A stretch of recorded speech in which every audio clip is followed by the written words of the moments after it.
thousands of people are losing jobs today in big corporates. Try to use this moment to think, okay, what can I do? How can I try to push a bit towards a more positive scenario? Your managers, they were discussing of letting you go. What was that first feeling you had? I am adding value, but this value was not seen. It's not betrayal. Something weird happening. Did you want to be a successful entrepreneur? I want to do something on my own.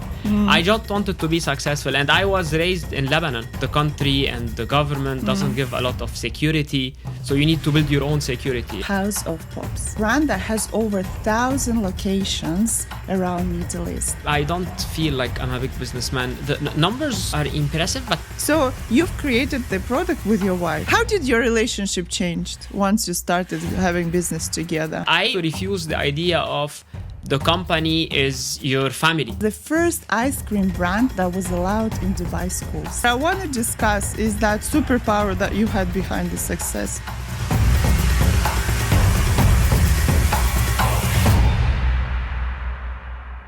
A bike, a weekend market, a product of 5 ingredients, 2 people, 0 investors, and 0 guarantees for success. This is how today's story begins. Hi guys, welcome to a new episode of Mastervision Podcast, a human superpowers edition. What is started as a bike and a product of 5 ingredients, today is a factory with capacity of producing 42 million pops in a year. It's a brand that has over 1,000 locations around Middle East. It's the first ice cream brand that was allowed in Dubai schools. And it's a product that Bloomberg once said, the $5 popsicle taking over the Middle East. But today's conversation is not about scale. It's about mindset and superpower behind that scale. So please welcome my guest, Mazen Kanaan, the co-founder and CEO of House of Pops. Thank you so much, Mazen. Thank you for hosting me and for this beautiful introduction. And I feel humbled by the words you said. Oh, I'm so happy we have you at this podcast. I'm so happy my team found you, convinced you. I'm happy to share stories, of course. I mean, I am sure there are a lot of things that people can maybe get inspired, can learn, can avoid mistakes. So if you can add value in an hour or so, why not? I'm as a mother, so I have 2 small kids. Your ice cream is the only ice cream, or is the only sweet that I have no guilt. Really? Yeah, when I give it to when I buy for my kids. That's brilliant to hear. This is exactly how we manufactured for it to deliver on what you just said. Mothers that don't have guilt when they give it to the kids. Yes. Lovely. Thank beautiful you. Ice cream. I love it. Thank you. I don't really want to discuss business success. What I want to discuss is that superpower that you had behind the success. And hopefully, towards the end, we'll discover what are the superpowers you've got. Yeah, I mean, superpower is a big word. I never think of us or myself that having superpowers. But I think there are some fundamentals that we implemented well that led here. So my first question would be, if you could get one superpower today, anything, what would you ask for? I mean, from a business perspective. Anything, whatever comes into your mind today. I would ask for eternal happiness. Eternal happiness? Eternal happiness. Everything we do in life, I think, leads us to be, or we hope it gives us happiness, whether it's relationship, money, success, etc. So if I can jump directly to the end result, I'll go there. Along the way, there is cash, there is investment, there is brand building, there is team, there is kids, there is family, there is wife, so many things. But I think, what is happiness for you? How would you define it? Happiness, I think, is the ability to be in the moment, enjoy what you're doing without your mind wandering on things of having worries or traumas or uncertainties. Your company's been 8 years, right? 8 years, yes. Do you feel yourself as a big businessman? I mean, the numbers are quite impressive, right? Do you feel yourself as a big businessman? No, I don't feel like I'm a big businessman. The numbers are impressive, but all those are, a lot of inputs. Like you can be in a 1,000 location and selling $50 per day, or you can be there and selling $20 per day. So I think the best way I would describe the current situation is that we have proven as a team that we have something that has high potential. It has proven to be working. And now we are in the process of reaching that potential. So I feel successful that I have established the fit to market and a bit more than the fit to market. I'll feel very successful when we become a global brand. This is something that I would that we are working with, and I think we have everything for it. But I'm thinking in the early stage of my success journey. And who is Mazen when you call, like, when people ask your family? Say, who are you? If How you would ask call? my mom, she'll tell you, "Yoborne Mazen." This is a very What is it? it's a nice word of affection in Lebanon. So it depends. I think for my wife, I am a great husband. For my son Lucas, I'm a very funny father that jokes a lot with him. For the brand, or the business, I'm a CEO. So I don't think you can be defined in one word. Depending on the context, depending on the people, one part of you comes to the light a bit more than the other one. And for your industry colleagues? I'm a successful entrepreneur, I think. I think they see me all as starting something that worked and that broke the clutter. And they are all excited to see what's gonna happen next. They're all watching you. Yeah. So when you were young, whom did you want to be? Did you want to be a successful entrepreneur? I wanted to be successful. Entrepreneurship came a bit at a later stage. I did not have, like, from the young days, like, this idea I want to do something on my own. I just wanted to be successful. And I was raised in Lebanon. And in Lebanon, there is a lot of pressure on the person to succeed in life because the country and the government doesn't give a lot of security. So you need to build your own security. And I come from a middle class, middle class. And the middle class there, they focus the parents a lot on the education, giving you a good education so that they can equip you with the right tools to be successful. So this is the entire thing. And we always had it like, you need to get good grades, to get into a good university, to get a good job, to save money, to buy a house, to get married. So there is like several milestones set. So I was like anyone indoctrinated in this journey, following those milestones. So you're still following though, right? You still go on the journey, or did you go off the journey? No, I was very consistent. I left Lebanon, I went to Saudi Arabia, where at that time Saudi Arabia was not like this Saudi Arabia. That was around 20 years ago. Social life was very difficult, but yes, I was guided by the thing that I wanted to get a good salary in order to buy a house. We never owned a house, so getting a house was something like a milestone of success. So yeah, I was in that journey. Now along the way, of course, I shaped my character, my personality. I had then my own ambitions, and then I steered life the way I wanted to take it.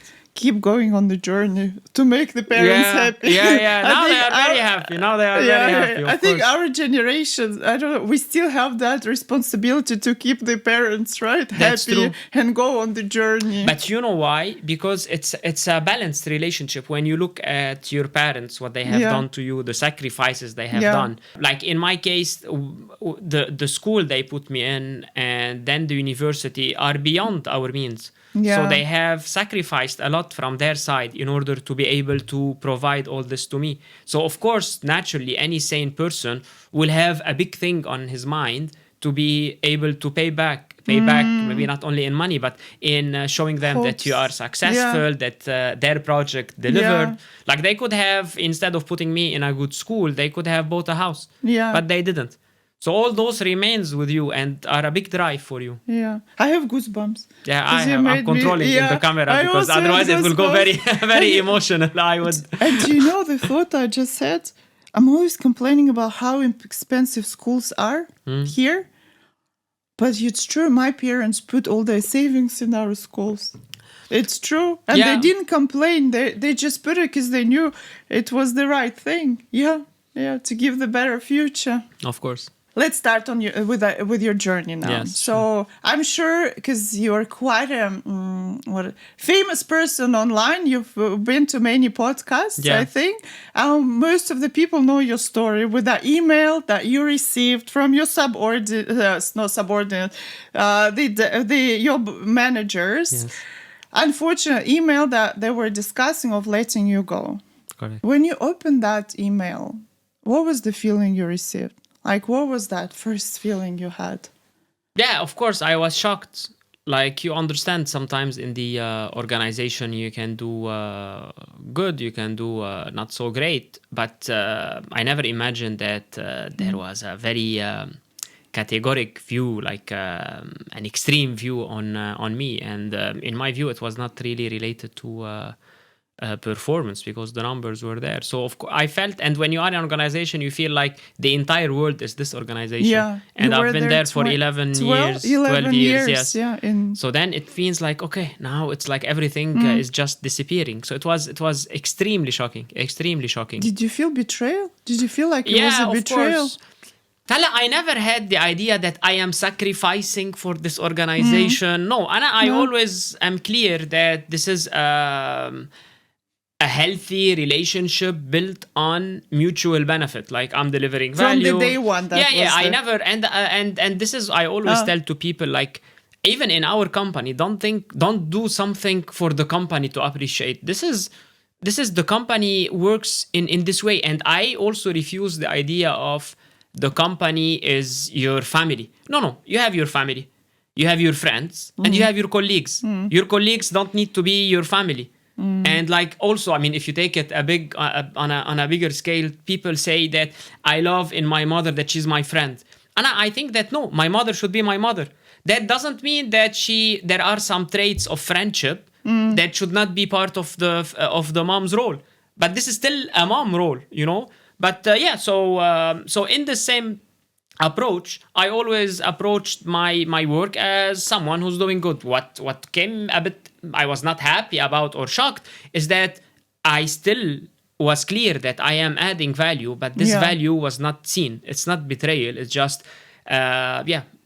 something weird happening. So do you still feel it was unfair? 100%. 100%? Of course. Was But it's behind me. Yeah, It's behind me, and I'm we should not stop much about it, because that's just one instance, and it's not related to, sometimes it's related to the people, not only the organization. But I think, like, people judge. I mean that I'm in the ice cream business, so people can say if I'm able to drive the ice cream business or not. I think you've stayed for the 6 months, right? Since that email. Yes. It was 6 months. So those 6 months, were you planning, you were, okay, I'm going to have my own brand, there's the opportunity. What was that transition period? No, I was just thinking of what's going to happen next, because there was also those 6 months were uncertain. I'm going to stay, I'm not going to stay. What am I going to do? It's a process. So it was a lot of uncertainty, a lot of mental pressure, a lot of stress, a lot of moments of doubts, so many things, that I needed to regulate my mind in order to keep moving strong until we conclude. Do you know the reason I'm asking? Today, if we look around, there's thousands of people losing jobs today in big corporates. They're doing. Yesterday they were calling it a corporate restructuring. Today it's AI restructuring, wherever it's called. A nice word to that.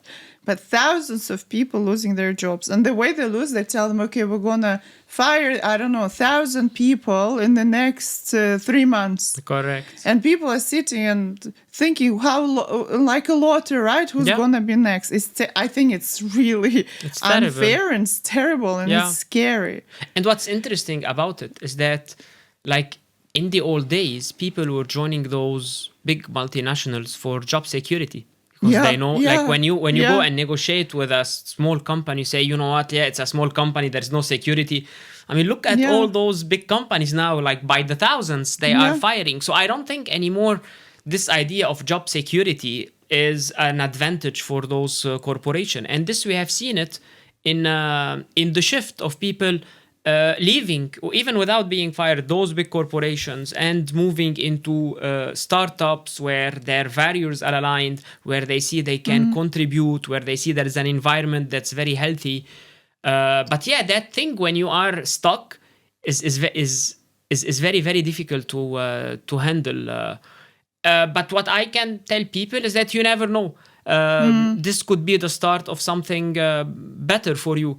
But it's not always the case, unfortunately. Many people, it's not like, don't worry. Like, we need to be realistic. Many people lose their job, and it's not the start of something beautiful. It's the start of something terrible. But at least when you are in this position, you need to think that as long as you are not sure about what's going to happen next, try to use this moment to think, okay, what can I do? How can I try to push a bit towards a more positive scenario? Because this can happen, and my experience is one of the cases. Yeah, so in that period, try to stay more positive. Find the good things out of it, Yeah, get inspired. Get inspired. That's a good... It doesn't mean that you would land it. But then what are your choices? Either you get inspired and try and go forward with a bit of a more positive attitude, and this positive attitude might lead you to somewhere, or get depressed. Depression rarely, like between depression and being a bit positive, the being positive can open things for you. So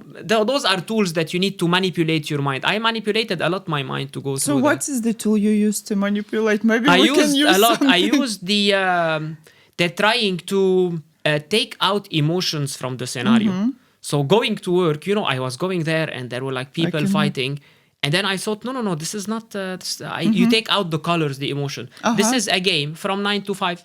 You go, there are good people, there are bad people. You need, to jump, get something. And then after 5, it's done. And then you go sleep. And then tomorrow is another game. So and there are levels and there are tricks you need to do. So you need to smile to this part. So it's all part of the game. It's not part of you. And you can think even because usually in our organization, there are people that are really bad and that make your life terrible. You need also to tell yourself that those are able to impact you because in this organization. But it's like they have absolutely they are not supposed to be able to judge you outside that. So it should not come to you as a person. It is just, it happened that this person, at some point, they appoint him as a director, and that's why he's having a view on you. And that's it. After 5, it's nothing. Another thing is sport. I was running to bring a bit more of neutrality to my mind. So those kind of things do help. That's true. Yeah. And it's interesting how the same person changes. Once he's in a corporate environment, or she is, right? And then once he or she is outside the office, they change also. Yes. It's a game. Yes. You enter the level of the office. And always I used to tell myself that at the human level, we are all equal. It's just that in this context, yes, they started 5 years prior than me. They are now promoted as director or VP, and that's the only thing. But there is nothing like on the human level and that taught me a bit more how to deal with people, and it has a bit of a philosophical view, and it impacts your way of thinking, behaving. So in that transition, let me ask, when did the idea of going into the category that didn't exist that time? There was no health, you call it health and wellness, right? Ice cream category at all. So when did that idea come into your mind? You said, let's just do it. I've been bathing in the ice cream for 8 years there. And in parallel, there was health and wellness. Everyone was looking at snacking healthier, counting your calories. And by... let's say, as they say, making meaningful connections between distant variables. All right, there is a trend, there is a gap. So it's not like people don't want to consume because it doesn't fit their whatever way of thinking, but because there's not enough product. And I thought, okay, I know the category well. People want this product. It's not there. Let me bring all those together, and this is where we started. So it's not like at one point, but ideas come, etc., and then it gets mature in your mind. When you had that idea, did you go around and talk to your friends and family to test what they think? No, I have. So once we, together with my wife, we put things right. We tried it with some B2B customers. Where we went and we just played like we have already the product ready. We got some pictures, etc. We pitched it, and we saw like hotel saying, yes, okay, I would love it. Can you send me, etc. We talked to friends as well. So we did some preparing some ice cream at home. We got our cousins. They tried it. They really liked it as well. So it was like, and at that time we were not planning the $100 million business. Just like, okay, what do you think? Good. Okay, let's go. Let's try to do it. Okay, well, this Saturday there is a market. Let's go try it. So it's like this, not really. Yeah. I have also branding agency, and we had a couple of clients that it was interesting that they cook super well at home and they want to create brand out of it. But then you realize cooking for your family is one thing, running a business is completely right. What was the difference between creating ice cream for friends and building the whole company? It's a mindset. I think it's a mindset. I always had the so when we started in the Ripe Market, there was another vendor, super successful. Super successful. Also with ice cream? Not ice cream, another product. Okay. They started around 3 or 4 years before we started. All right. And you can see a queue there in that farmer's market. And the product is very successful. The people are they repeat. The purchase frequency is high and high loyalty. And they were selling much more than what we sell, and they were selling out. Now, fast forward 7 years, you did the introduction. They are still coming every week and to that market. It's still there. It's still the thing, and it's still just there. Yeah, it's so. What I think is the mindset. Yeah. Are you there? Are you, like they say, are you playing to play or are you playing to win? So, or maybe they are playing to win, but. Sometimes people saying, no, how come I will let someone else do this job? How come I can? No, I don't know how to do. So there is a lot of uncertainties. What helps you grow is that your mindset saying, you know what, how complicated it is. I will jump. I will try it. I will do that. And this mindset will lead you to scale. So let's just define it a little bit more, that mindset, just out of interest also. So it's that being able to delegate, think at scale. How would you define? So first, I think it should start with confidence. All right. They say, I can do it. All right. Like if no one can do it, I can do it. This is the version that works. So first is confidence. Some people can have a misconception of confidence. They might think they know, but they don't know. But irrespective, they need confidence. All right. This is number one. Number two, you need to be able to navigate through uncertainties.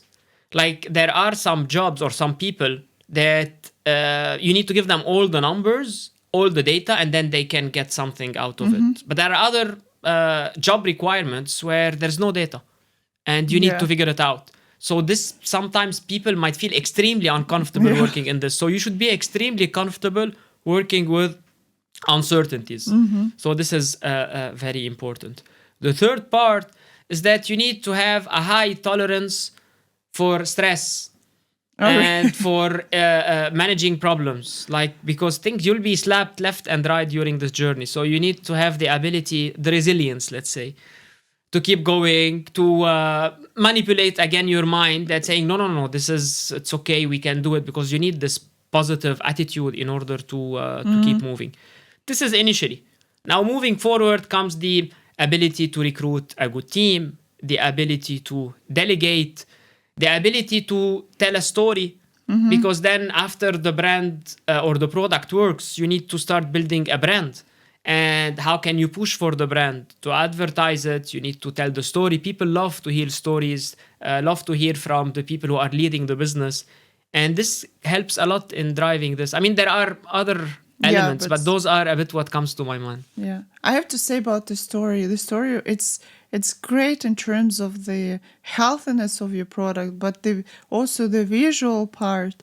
When I was going in the corporate presentation, because in corporate presentation you see things together, right? I see it around, but it's individual pieces. But in the corporate presentation, it's together. It's so positive. It's really, it just, it feels you. It makes really, sense. Yeah, it's just so beautiful. Thank you. It's really, it gives you a very positive feeling when you look at it. Really beautiful work. So with that mindset or that transition, when you left the corporate world to, opening or to today, what would you say the biggest mistake you've done that you maybe, I don't know, maybe not regret, but like really taught you or changed you?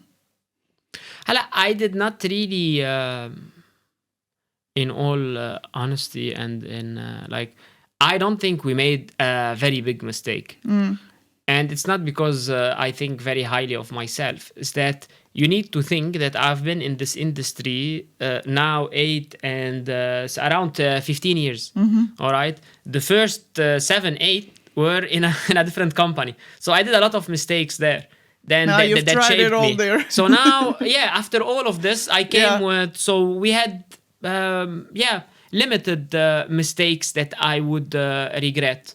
But something that is on my mind, and I will see, future will tell us, is that I have been a bit conservative when it comes to raising funds. All right, so I did not raise funds yet, and I've used my savings, the profits from the business, but we've been operating until now on a shoestring.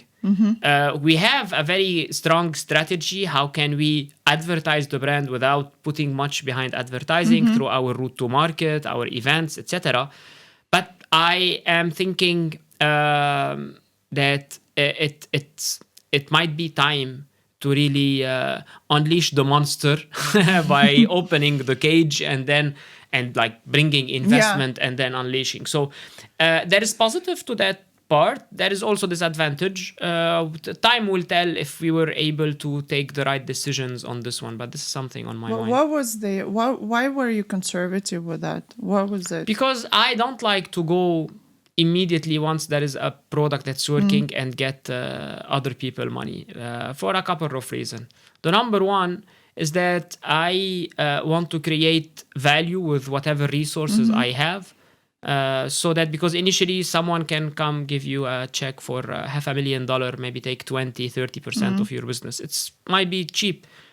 But if you wait, you create value, then it's a totally different. The ticket size would be much, much bigger. This is number one. Number two, I love to keep control of the company, and as much as we can, to make sure we have the right decision. Because when you have an investor, you need to let go on some rights. You need to, this is not wrong. You need to be able to sit with people along the table that you don't have full control of and agree to something. And this is something, and we're going to get that. So I'm not worried about it. But in the beginning, I wanted to keep that autonomy to the maximum as much as possible. I know what would be the first request once you get an investor. Add 45 ingredients. How many in your presentation? No. 51 ingredients? 61 or how many? 31 ingredients. 31 ingredients in normal ice cream. No. I think those kind of investors would not be interested in what we do. Of course. And we would not be interested in having them. But I think there is a lot of people who have shown interest in being partners, and we are in touch with them, and hopefully soon we'll do something. No, I'm sure. I think a lot of people would love to. Once the business is successful, people want to be part of it. Correct. Correct. And I know it's interesting to hear, because a lot of entrepreneurs today, they have an idea. All they want is to raise money straight away. Yeah. It's not wrong. No, it is not wrong at all. And this is how you can have less stress in your life. We like hard work. I like hard work. I like drama. I like if it is too easy, we don't like it. Give me the difficult part. Give me the drama. So, I think it's your Lebanese it's blood. Not easy. Also. It's not easy. But both models, I respect them. I chose option B. The hard way. Yeah. But I guess it's also, you're playing the long-term game. So Correct. It's a different... Correct. It's just a different game, I guess. So you've created the product with your wife, Correct. right? We have to give a lot of credit also to your a lot business of credit, partner. all the credits. All the credits to Marcelo. This is how men No way. should be. 100%. Well done. I would not be here if she was not there doing all of this. Have to give you credits as a husband also. Exactly. After we finish, I'm going back home, right? Exactly. How did your relationship change once you started having business together? So it didn't change much because Really? it barely started when we started the business. Yeah. So I met her, or we started, let's say, dating, and like 4 months after, 5 months, we started that. So it was very, very interesting as a process. So it's a very weird story, and we did not really have the time to date, etc. Take our time, travel. No, we started the business, and in the beginning you put a lot of effort. She was very excited. I was very excited about the business. We were not going out, preparing to wake up at 5 in the morning to go to the farmers market, writing the menus, pushing, selling together. So yeah, it was a mix. But that also taught me a lot about Marcella. How great of a partner she could be, her trust, the extra effort that she puts into the work, into the relationship, out of all this. And she did not come, she was not living here in Dubai. She's from Costa Rica. So when she came with all this bling bling life of Dubai, she was okay to put it on pause for an extended time in order to partner with me on this project. So those things are beautiful to learn about someone's person, and knowing that he's in it because For of the real. business, but also because he's a good partner. So you can learn a lot about your partner. So I think there's a lot of men today complaining about finding the right woman here in Dubai, that they all want bling bling life. Correct. I think this is a good way to test. You Yes. start business together. Yes, exactly. It And has if you challenges, go- of course, a lot of challenges, but we overcome it. We try to overcome it. We try to figure it out. So do you have dates now? Do you travel together or no? Yeah, no, of You've course. never still had time. No. It took us, I think, 3 years. It's a lot. 3 years. Yeah, 3 years before we go back a bit to normal. I don't think we will ever have a normal relationship, because also even at now, so where we have split, she's taking care of the production, I'm taking care of the business and the management. There are still tensions that can happen, different views. Many times we bring things home with us, we discuss, we argue because of the business. It impacts the relationship. But we try to figure it out. I think we're doing a good job. We are still together. We have a kid. So yeah. Good. How many times did you want to close down the business? Never. No, Never ever had it. No, never. This is, thank Never, God. never. This is great. No way.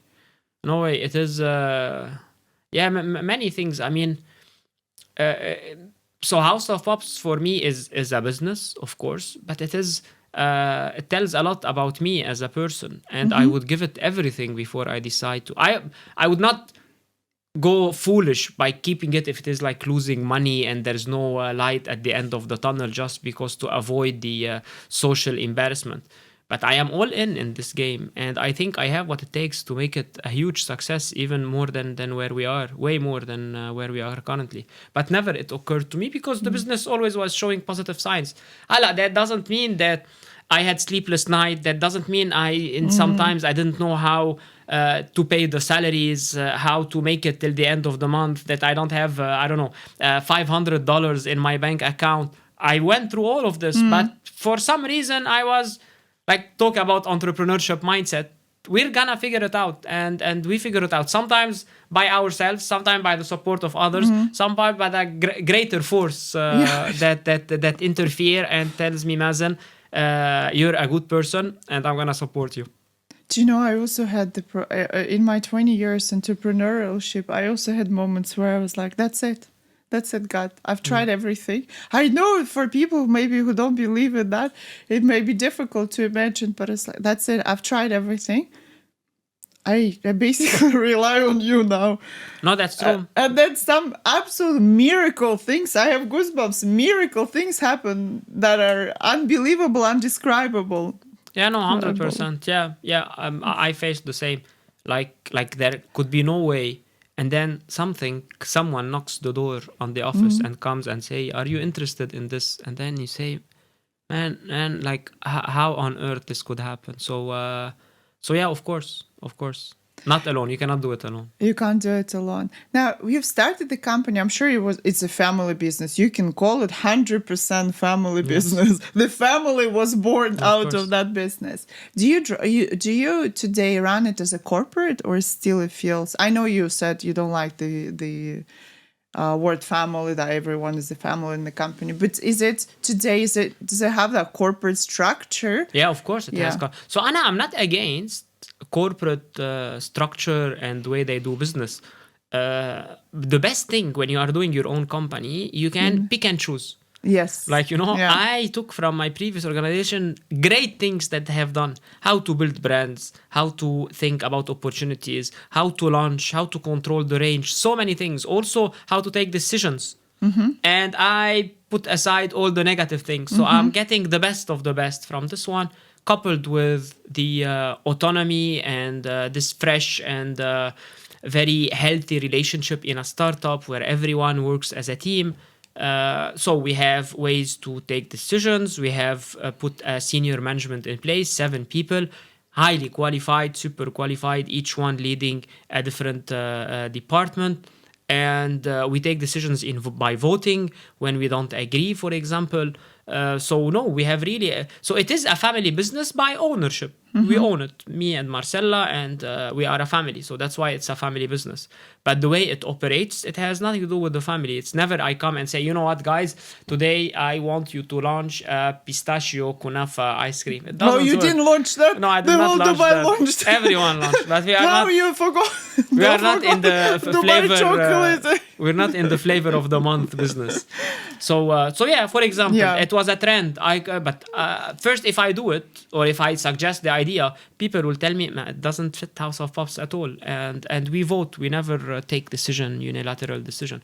And it's a normal process because I recruit people that I think highly of. So then it doesn't make sense to recruit them and think highly of them and then don't listen to them. Then they get assistance. Very typical scenario in this part of the world. No, of course. You run it as a family, you take decision as a family, and then you hire people, pay them a lot of money and not listen to them. Yeah, what's the point? I'm very happy on how things going. Even under stress, like sometimes we were going through a very tough time and on cash. And we work, or the management work 5 days a week, not 6 days. And I was thinking, like, we really need cash and collection. So I was thinking, hey, at least in this period, come on Saturday, and if you do nothing other than picking the phone and calling people to do collection, it can help. But it landed when I put it not really great with them, and they said this is like, we are happy to work harder. We are happy to go the extra mile. But this Saturday is something very important for our family. And they voted that not to do it. So you took it. That's great. Yeah. So this is an example. Yeah. Now, since we're talking about people, so you had that hurtful experience with the email. Now, what about today, or your first person you had to fire or let go? Did you think about that experience? How hard was it for you? Yeah, no, those are two totally different scenarios in my mind. Okay. We are a strong team. We're a good company. We are good people. But by no means this allows mediocre performance. No, you don't perform, you leave. How you leave is different. It's not by emails or whatever or things like this. There is a plan. If someone is not performing well, we sit with him. We tell him, listen, you are not performing well. Kind of a verbal warning. Then if it continues, we come and we sit. We agree on a 3-month plan with specific KPIs.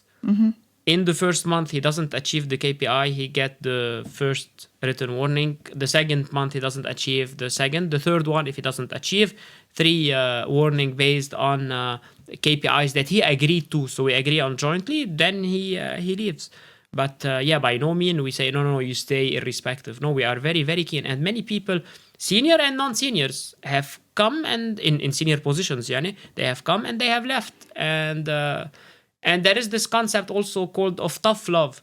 Tough love doesn't mean that you don't fire, or doesn't mean that you fire. It means that you are straight to the point. You don't beat around the bullshit. So you don't beat around the bush. Cut it. No, we keep it authentically. Yes. So you have no problem. Tough love? No, not at all. Because imagine if someone is not delivering, he's jeopardizing another 100 people, families. And we don't accept this. How come? Like there is coaching, there is etc. But at some point, if performance is not there, no, it's done. You go a plan, you don't deliver on the plan, and you're out. How's your tough love working with Gen Z? Do you have any Gen Z? Are you working? No. No? No, we don't have yet Gen Zs. Good luck. Gen Zs. Is it difficult to deal with them? I don't know. Good luck. Yeah. I'm trying to stay positive. I have a discussion, I think, in every podcast with the Gen Z, trying to convince myself. I mean, I have some of them in the company. It says they are different, 100%. And generally, I don't like a lot the classification of people. We deal with like a person direct to direct. Like they could be a good person, a bad person, whatever, irrespective of his age, his sex, his when he was born. There is trend, of course, and preferences. But we deal with I personally... don't like at all the categorization. I just deal with whatever is on the table. Okay, so if I were to rephrase Gen Z without categorization, people that have different views towards corporates that wake up later. This is a way better. A little bit more. Yeah. So, for example, on flexible working, no, we are very flexible on working. People come, etc. But where we are very tough is on the deliverables. You can do whatever you want, but at the end, and I've been there, so they cannot really. I mean, we have a very straightforward thing. I know, I'll give you an example. Okay. He would know himself. I would not name him. And people in the company will know him. So he applied for a leave. And he, when you take the weekend, or let's say if you take a leave from Monday to Friday, all right? Friday, you need to come back. You can say, okay, I'm coming back on Friday. You can still stay the weekend, all right? So that person... applied that from Monday till Friday. Yeah. All right. So you'd expect that Monday he is in the office. Yeah. But then this person was taking the flight early on Monday. All right. So then he would reach around, let's say, mid Monday. So when I wanted to I had a feeling on this. I requested a meeting at 10 in the morning, and I said I cannot do it. Or I said, okay, no problem, So people do though. We are okay. To steal the. We are okay. We are okay with this as long as you are delivering. Because I've done it, frankly. People sometimes get squeezed. Okay, maybe when I was younger, when I had something. So we are human, and we understand we are dealing with a human, but this should not be to the level of abusing the system, or should not be to the level of impacting performance. Yeah, but the whole thing with it hiring talents today in here, how is it hard for you? No. We found there are great people. If you have the means to pay, you can hire. You can hire a lot of good talents. I'm talking specifically about UAE, the UAE, Dubai. Yeah, it's a great place. People love being here. So there's a lot of great people. Just about how can you, through the interview, understand really this person and understand if he can do a great job, because it's difficult. Do you have any tricks? Anything? Any specific question that? I don't have tricks that can unlock this, but I always ask this question out of we're discussing, and I ask them. 3,960 divided by 3. All right, and if you think about it, might be complicated, but it is 3,000. Yeah, exactly. So you can divide it. So then this tells a bit how you react. But under stress, looks. But then this is. I tried. It tells nothing, but I like it to see if they are comfortable with numbers. So depending on what you are. So what reaction do you say? What do you expect? So some people. Even without finishing, I don't know. The numbers are not my things. And other people say, how much? 3,600. So I love when someone they are up for a challenge. 3,000. They might get it wrong. But at least if you throw something on they them, don't give up. they don't. No, Anna, this is it's. I don't have calculator Yes, with me. yes, exactly. So the things like this, I would always ask about their current experience. I would avoid asking about, like, some people in an interview would ask about, let's say, House of Pops, but they don't know anything about the ice cream. First, you need to check in their job how strong they are in what they are doing. Then you would say, okay, if they know well, then they can replicate there. I asked a lot about their working environment, how they like to work, what's a good company for them, what's not a good company. So those kind of things. And then, of course, functionally, depending on the position. What is your biggest fear today? So ultimately, my biggest fear is that for House of Pops to fail. All right. Now, if I want to go down where it could happen. So one thing is that a competition that comes and give us a very, very tough time. Currently, we have competition, but they are not really playing at the same level where we are playing. But that could change. So this is something. And I need to make sure that I raise a lot of barriers around me before a competition starts. And raising the barriers and solidifying your position is through communication, advertising, building further the brand, and this related also to resources. So this is where I need to make sure that we get all this together fast enough to make sure that even if strong competition comes, we are well secured. Do you see yourself selling House of Pops to Unilever one day? Huh? Do you see yourself selling it? Why not? I'm a businessman. I don't hold the grudges. And for sure, I don't have grudges or negative feelings toward an organization. Of course. Because it's not the organization that did something wrong, or in my view, put me in that position. There are people, and people come and leave, and most of them left. And of course. So of course, if there is opportunity, if there is synergy, if this is the best option for House of Pops to grow, of course, Unilever is an amazing company. It's an amazing organization.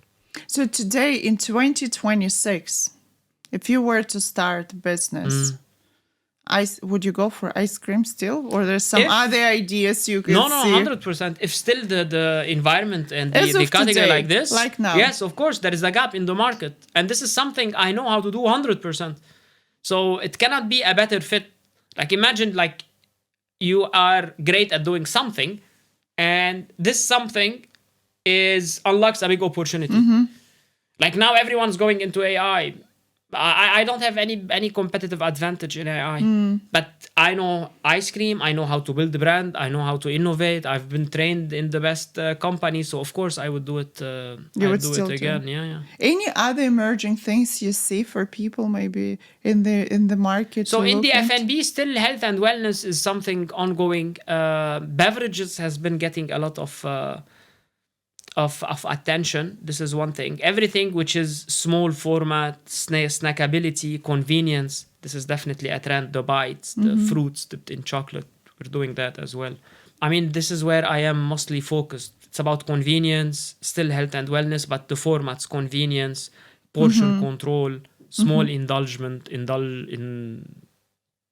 moments. You always eat healthy? No. Most of the time. Most you're trying your I depending on what's healthy. Healthy is a big word. Oh, really? But I have a balanced diet. Like, I eat chocolate, yes. I drink Coke every now and then. But if I take 80% of my diet is healthy. Marcella helps a lot, and she's a great cook. There's always something nice and healthy at home. Steak, ceviche. She's the queen of ceviche. Lucky man you are. You're a lucky man. What can I say? Alhamdulillah. Alhamdulillah. Yeah. So I want to ask you now, we started with what kind of superpower you would like to have? Or if you were to. Yes. What superpower do you think you have that help you to be where you are today? I think I'm a good person, and this is something that is a superpower. It opens so much. What is a good person? Good person at heart. Someone who... it's difficult to explain it, but I'm sure everyone who's listening would understand what a good person is. Is a good person. He doesn't lie. He doesn't cheat. he has his own issues, but he makes sure that it doesn't reflect on others. I think by itself, this is amazing. If you can keep all your issues internally, I think this is a blessing, and I am trying to, and it also reflects on the brand. Like we talk about House of Pups being natural, being good for you. So I think I'm a natural person as well, and this gives a strong. It opens a lot of doors, and people love you for this, and I trust you, and they like you. It helps. The other part is also, I think I am a good brand builder, building brands from the marketing, communication, route to market, business building, maybe brand and business building. This I think I'm good at. And I'm a good storyteller. I tell good stories. I have my way of telling stories. I think it's because it comes natural and authentically with you. But I have to say, I think your brand is who you are 100%. I haven't met yet your wife, but I'm sure she's as bright and happy as you are. And your brand, like I said, you could see it's a rainbow of happiness. You could see that. And you make me guilt-free. Great. Perfect. So happy. Thank you so much. Thank Mazen. you. Thank you. Thanks a lot for this discussion. Thank you. Thank you. Was good. Thank you.